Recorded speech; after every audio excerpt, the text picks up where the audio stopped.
Premier Sihle Zikalala has estimated that billions of rand will be required to rebuild the province. The damage to schools in the province alone has been estimated at 450 million rand. He says many citizens are also suffering from post-traumatic stress following the disaster. The death toll now stands at 448, and many areas are still experiencing water disruptions. A war room has been established to restore services. We're now joined by the head of civil engineering at UKZN, Professor Mohamed Mostafa, to help us understand the makeup of that province. Thank you very much, Prof, for availing yourself this morning. One of the most beautiful provinces to drive through, but if you pay attention, you'll see that some people are living on hilly areas, and that's usually the places where it's a makeup of, traditional South African townships or informal settlements that you see. Help us understand the makeup and the construction of KwaZulu-Natal. What do we need to understand in the wake of these floods? Right. First, thank you so much for hosting me.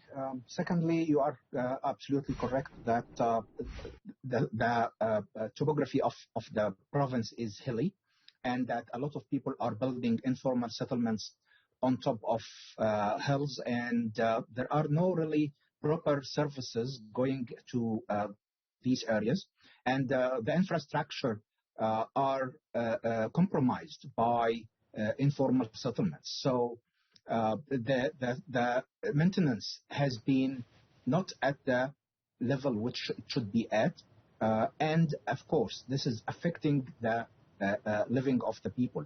I understand the needs of these people to be living close to where they work. KZN and Durban in particular is a big area, and people are moving long distances to go to work or to go to shopping and so on. So there is a need for them to be close to where they are working mainly. However, there is also a need to deal with the informal settlements in a way that they are properly planned and converted into formal settlements so that they get the proper services, and at the same time we ensure that there is enough capacity to serve those people and also to serve the current neighborhoods around those settlements. And that's just it, right? Also, when we take a look at some of the bridges that have been washed away by the sheer force of the waters, and not just bridges, but some infrastructure, what does that tell us? Is it because, it's an act of nature? One, yes, we understand, but could it be that infrastructure-wise, there might have been a construction problem somewhere? In fact, you are absolutely correct to say that. Is it a natural disaster, full stop? The answer is no. There are human factors behind what happened there. So we acknowledge that it is a natural disaster, but there are three main points which we neglected over years. The first one is maintenance and upgrade of the aging infrastructure. We have a very strong infrastructure foundation in KZN.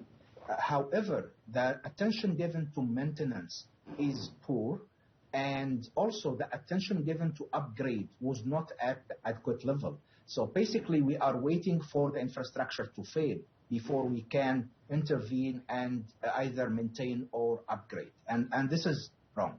The second point is professionalism of management in the local government. I think this is a very important point as we are moving towards looking after our infrastructure. It is important that we appoint professionals who are specialized in the areas we are interested in to look after the maintenance and upgrade of our infrastructure. The third point I would like to raise is disaster management strategy. Our disaster management strategy is more of a reactive one rather than a proactive.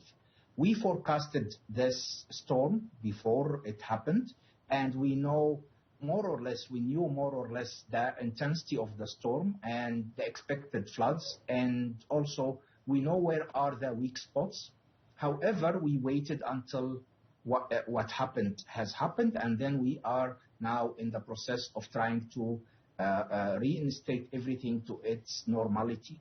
However, if we have intervened earlier, we could have saved a lot of lives. We could also have saved a lot of money, because it is important that you invest millions today rather than spending billions tomorrow. And on that, focusing on the problem today and fixing it today rather than, spending billions the next day. You touched briefly, I think, on spatial planning, right? So it's KwaZulu-Natal today. Yesterday it was Deep Sloot, where people were up against each other because people are literally living on top of each other, and they're living in transit camps. There's a number of places, if it's not these two specific examples, many others in South Africa where people are literally living on top of each other. Just how sustainable is this, and just how much can we afford as a country to go forward living like this? What do you perceive not needs to be done, but how do we move forward and implement things? Yeah, it's not sustainable. Definitely it's not sustainable. Town planning and spatial planning are two very important parameters for development of any country. And luckily, we have a widespread infrastructure. Our road network covers most of the country, so you can reach any point using your road. However, the main problem, I believe, are two things, the main two problems we have. The first point is workplaces, investments. They are focused where the population are intensified. And the second one is mentality. People tend to move towards the areas where work opportunities are there, and also entertainment, shopping, and so on. So we can't continue going like that. We have to have a very clear town plannings for every single area in the country. And we have to move from building standalone houses at any level to moving towards into building flats. Flats for middle and low income people is going to be more sustainable, is going to host more people.